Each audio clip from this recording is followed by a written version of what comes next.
এসছি নড়াইল নিরিবিলি পার্কে, মাশরাফি ভাইয়ের এলাকা। সুন্দর একটা পার্ক, দেখার মতন। আসলে আনন্দ বিনোদন, হৃদয়ের স্পন্দন, আনন্দ বিনোদন প্রয়োজন আছে মানুষের মাঝে। আসলে সবাই তো টাকা পয়সা থাকলেও আনন্দ করতে পারে না, অনেক সময় চিন্তা করে যে টাকা কোথায় রাখবো আর কি করব।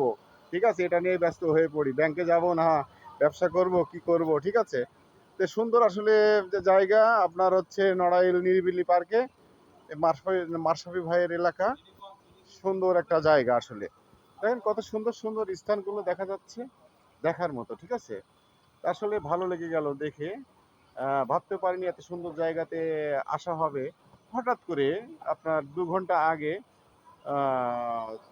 চলে এসেছি। ঠিক আছে, ভালো থাকবেন, সুস্থ থাকবেন, সুন্দর থাকবেন। আপনাদের নিয়েই আমি আছি, আসলে আপনাদের নিয়ে আমি থাকবো, খুব ভালো লাগে। ঠিক আছে, ওকে, ভালো থাকবেন, সুস্থ থাকবেন, সুন্দর থাকবেন।